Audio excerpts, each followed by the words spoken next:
ఈవేళ ఇలా శుభకార్యం గురించి మీరు మాట్లాడుకోవడానికి రావడం సంతోషంగా ఉందమ్మా. అత్తయ్యా, దాన్ని ఇవాళ సాయంత్రమే నా గెస్ట్ హౌస్కి పంపించు.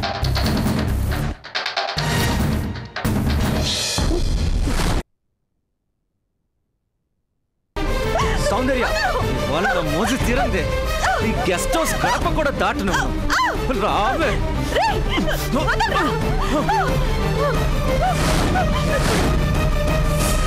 హలో హలో సౌందర్య, ఆగవే, ఆగు.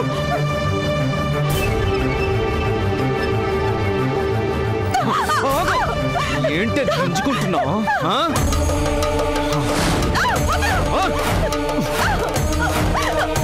ఏంటి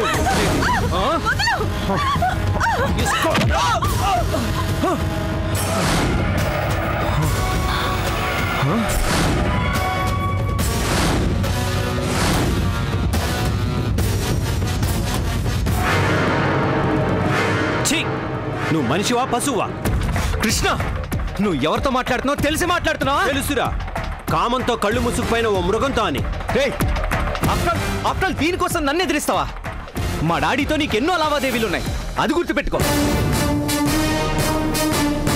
నన్ను కాదంటే నష్టపోతావు, జాగ్రత్త. షడప్. నీ బెదిరింపులకు భయపడేవాడిని కాదు. అడిదొక్క తప్పుకోపోతే మానభంగం కాదు, మర్డర్ జరుగుతుంది. Be careful. కృష్ణ, నన్ను. ఇట్స్ ఓకే సౌందర్య, నాకు మొత్తం అర్థమైంది.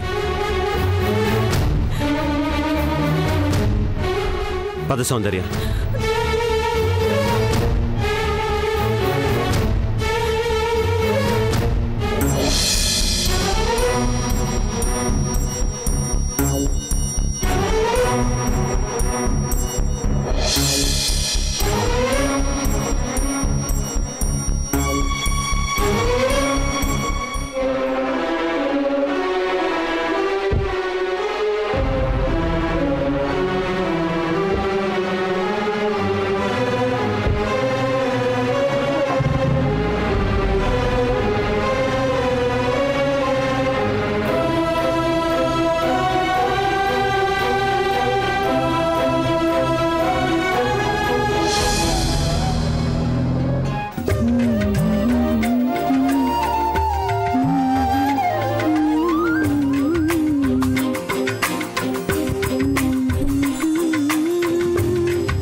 ఏటిదంత సిగ్గే, పరవశమే.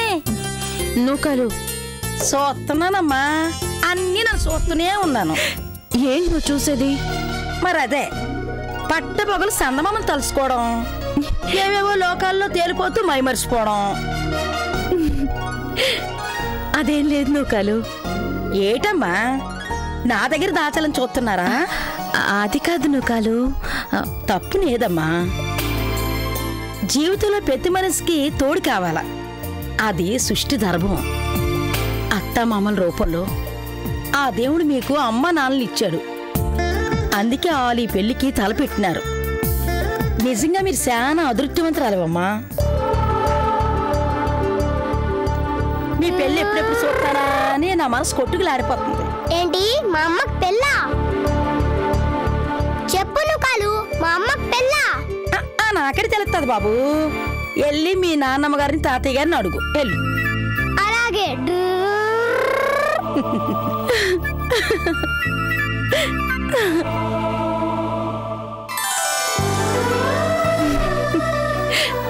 నానమ్మ, తాతయ్య, తాతయ్య, మా అమ్మకి పెళ్ళా? ఎవరు చెప్పారా? నూకలు చెప్పింది. నిజంగానా? నిజమే మనవడా. రాము ఎప్పుడు ఇక్కడే ఉండాలని నీకు అనిపిస్తుందా? అనిపిస్తుంది. మరి అందుకే మీ అమ్మకి పెళ్లి చేస్తే రాము ఎప్పుడూ ఇక్కడే నీతోనే ఉంటాడు. నిజంగా? భలే భలే భలే భలే. నిజంగానే బన్నీ, నిజం చెప్పు. అమ్మకి పెళ్ళంటే నీకు సంతోషమేగా? ఓ బోల్డ్ అంత సంతోషం. నానమ్మ, మా అమ్మ నన్ను వాటర్ వాల్ కి తీసుకెళ్తానంది. ఇప్పుడు రాముని కూడా రమ్మంటాను. మేము ముగ్గురం కలిసే వెళ్తాం. ఓరి సిసింద్రి.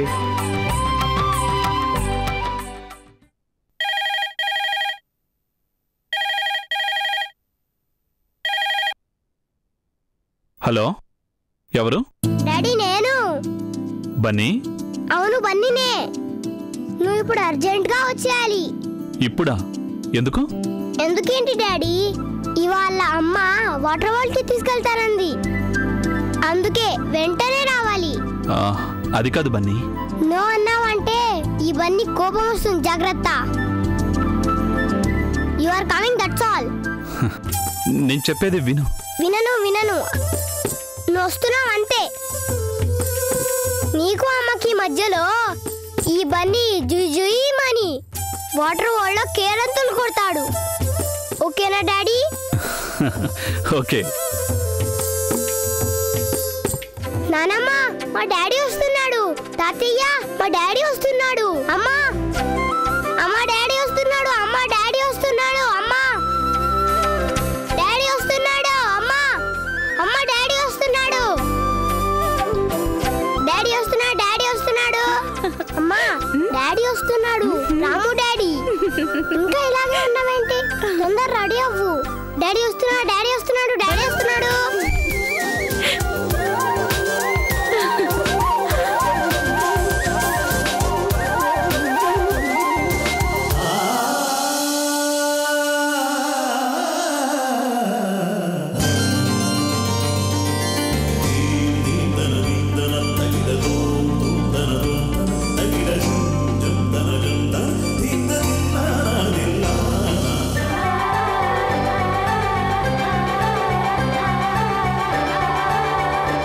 పెద్దయ్య గారు, పన్ని మాట విన్నారు కదా.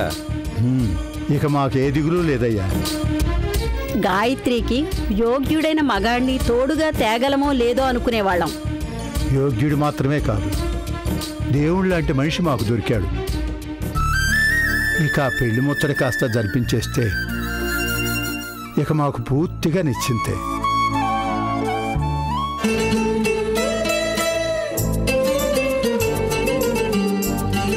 రాము డాడీ అంట. రాము డాడీ వస్తారుగా, చూద్దాం.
Hi daddy.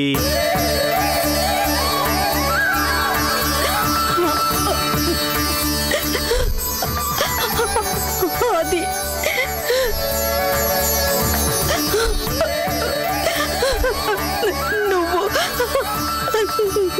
నువ్వేనా? నేనే మమ్మీ, ఆది, మీ ఆదిత్యని. ఓలమ్మోలమ్మో, ఆదిత్య బాబు తమరే? ఓలమ్మో ఓలమ్మో నూకాలమ్మా, అట్టా నోరు తెరిచేసినవేటే? నత్తగుల్లలన్నీ ఒక రేవు కాడా, ముత్యపు చెప్పులన్నీ మరో రేవు కాడా అన్నట్టు కడిగిన ముత్యం లాంటి ఈ ఆదిత్యనే గుర్తుపట్టలేదా? చిన్నబాబు మీరు ఏం మేనేజర్ గారు బాగున్నారా? ఏంటి ఒక్కసారి అందరూ అలా షాక్ అయినట్టు చూస్తున్నారు? అబ్బే అదేం లేదు. అది అమ్మా గాయత్రి, ఎవరొచ్చారో చూడు.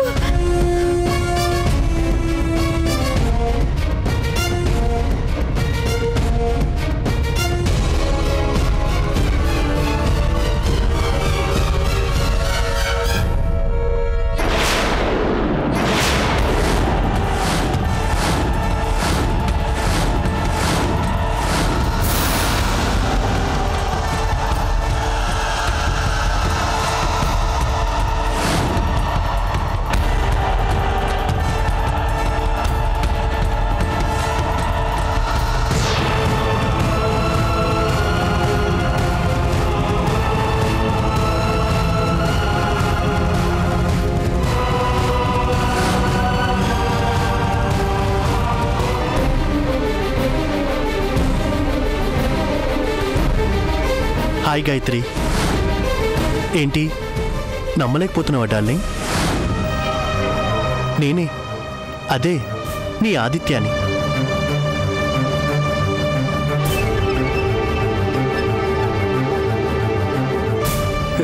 హే, వాట్ హ్యాపెన్? అందరు నన్ను దెయ్యాన్నో భూతాన్నో చూసినట్టు అలా ఉండిపోయారు. కమాన్ ఐసే, ఇది కలో నిజమో అర్థం కావటం లేదు.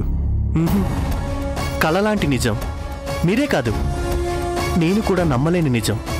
నేను బతికాను మీకోసం, నా గాయత్రి కోసం. ఇన్నాళ్ళకి మిమ్మల్ని అందరినీ ఇలా నా కళ్ళారా చూడగలుగుతున్నాను.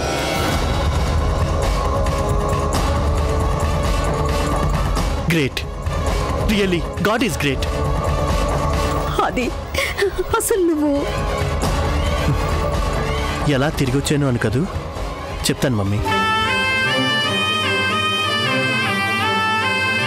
ఏడాది కిందట నేను వెళ్తున్న ఫ్లైట్ క్రాష్ అయింది. ఒక్కసారిగా ఫ్లైట్లో ఉన్న వాళ్ళందరిలో టెన్షన్, చావు భయం, అరుపులు, ఆహాకారాలు, ఏడుపులు. జస్ట్ ఫ్యూ సెకండ్స్ తర్వాత డామని ఫ్లైట్ క్రాష్ అయిన శబ్దం.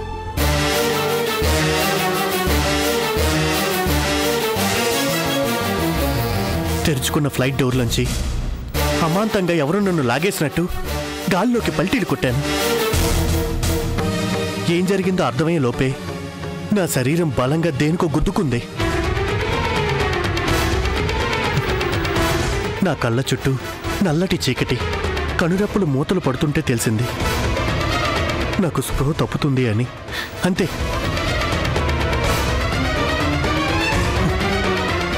అంతే మమ్మీ. మరి ఇన్నాళ్ళు చెప్తాను మేనేజర్. మమ్మీ ఎప్పుడూ అంటూ ఉండేది, ఆయుష్ ఉన్నవాడిని అగ్నిలో పడేసినా మళ్ళీ లేచి వస్తాడు అని. నా విషయంలో కూడా సరిగ్గా అలాగే జరిగింది. ఆ ఫ్లైట్ క్రాష్లోంచి లక్కీగా బతికాను. కానీ తలకి బలమైన దెబ్బ తగలడంతో ఇన్నాళ్ళు కోమాలోనే ఉండిపోయాను. అడవిలో ఎత్తైన చెట్ల మధ్య స్పృహ లేకుండా పడున్న నన్ను ఎవరో పుణ్యాత్ములు కాపాడారు, హాస్పిటల్లో చేర్పించారు. ఈ ఏడాది తర్వాత నేను కోమాలోంచి బయటపడినప్పుడు డాక్టర్లు ఏమన్నారో తెలుసా అమ్మా? మిరాకిల్, ఇట్స్ ఎ మిరాకిల్ అని. నిజంగా ఇది అద్భుతమే, నిజంగా ఇది నాకు పునర్జన్మే. అందుకే చచ్చి బతికి నీ ఆదిత్య ఇంతకాలం తర్వాత మీ అందరి కోసం తిరిగి వస్తే మీరేమో ఎలా?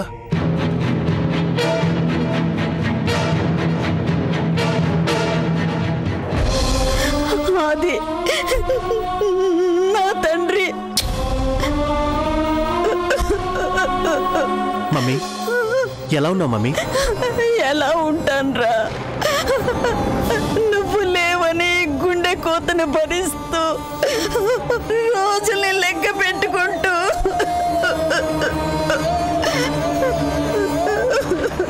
జానకి, ఏమిటిది? ఇన్నాళ్ళ తర్వాత శుభం అని ఆదిత్య తిరిగి వస్తే ఏమిటి కన్నీళ్ళు? ఇవి కన్నీళ్లు కాదండి, పట్టరాని ఆనందంతో ఆదిత్య, డాడీ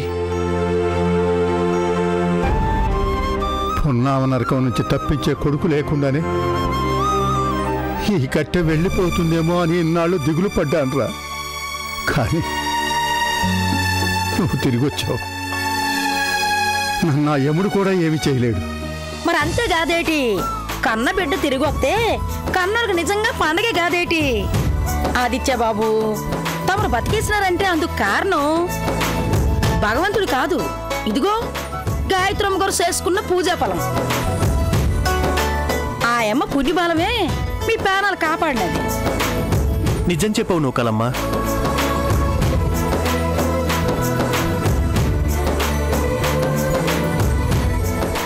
గాయత్రి,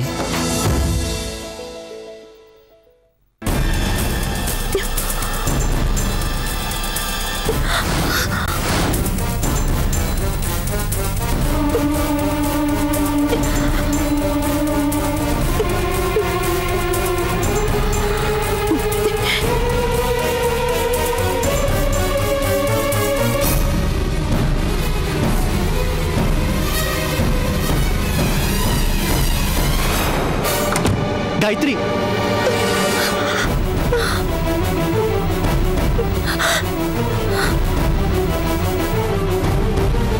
మమ్మీ, గాయత్రి ఏంటి నన్ను ఎవరో కొత్త మనిషిని చూసినట్టు అలా కంగారుగా పారిపోయిందేంటి? అంటే ఆదిత్య బాబు, మీరు సడన్ గా కనిపించేసరికి ఆ షాక్తో. అవునరా, కొద్దిసేపటి దాకా మేమే నమ్మలేకపోయాం. మరి గాయత్రికి ఈ షాక్ నుంచి తేరుకోవటానికి ఇంకొంచెం టైం పడుతుంది కదా. మరి అంతే కాదేడు బాబు, పోయిన పెన్నిది దొరికితేనే సంతోషం అనిపిస్తుంది. లేడనుకున్న పెనుడు తిరిగి వస్తే ఆ అమ్మ గుండె సంబరంతో మోగబోనది కాదేటి. నూకాలో ఏడాది తర్వాత మన ఆదిత్య తిరిగి వస్తే కొత్త కబుర్లేనా లేక? అర్థమైపోయినది బాబు. అర్ధ గంటలో బాబుకి ఇష్టమైన పదార్థాలన్నీ వండి సిద్ధం చేస్తాను కాదేటి. అమ్మగారు పదండి, ఈ ఏళ పండగ, నిజంగా పండగ. నూకాలు, ఈవేళ పండగ కాబట్టే నీకు సెలవిచ్చాను, పోవే. సెలవా? సెలవెందుకమ్మా? ఎందుకేమిటే, ఇన్నాళ్ళకి నా కొడుకు తిరిగి వస్తే నిన్ను చేయనిస్తానా? నా చేత్తో నేనే స్వయంగా వండి వడ్డిస్తాను. పోలమ్మోలమ్మో చూసినారా బాబు, కడుపు తీపి, తల్లి ప్రేమ, మమకారం కన్నుకు వచ్చేస్తుంది. చాలే, నోరు మూసుకుని పదవే.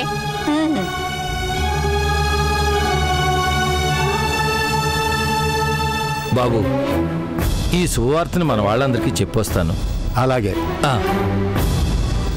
ఆదిత్య, నువ్వు కూడా రెస్ట్ తీసుకో. నేను కూడా మన వాళ్ళందరికీ ఫోన్లు చేసి ఈ విషయం చెప్తాను. అలాగే డాడీ.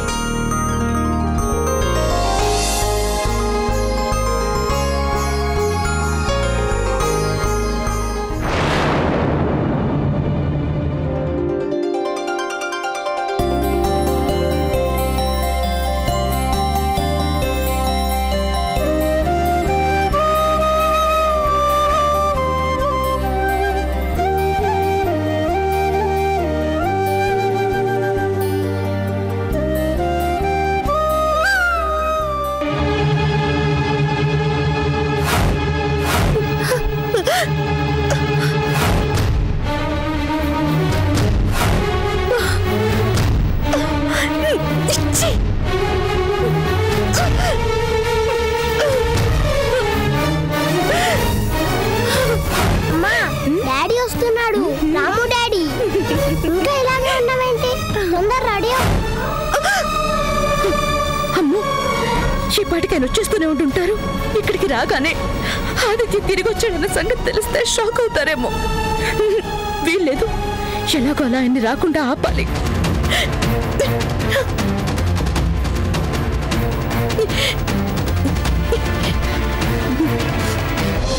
బెనర్జీ, నమ్మలేకపోతున్నావు కదూ? నిజం, నేను గాయత్రి త్వరలో పెళ్లి చేసుకోబోతున్నాం.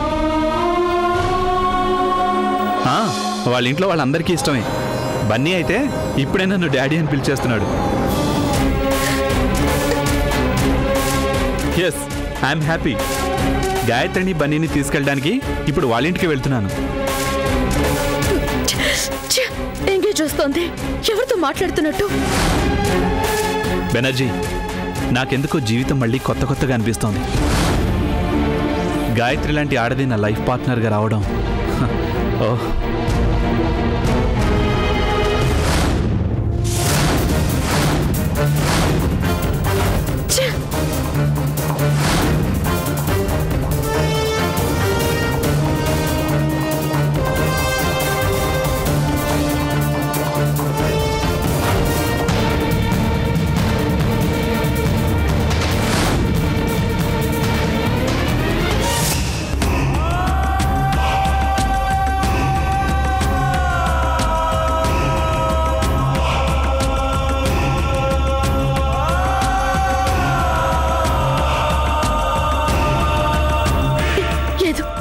ఇలాంటి టైంలో ఆయన ఇక్కడికి రాకూడదు.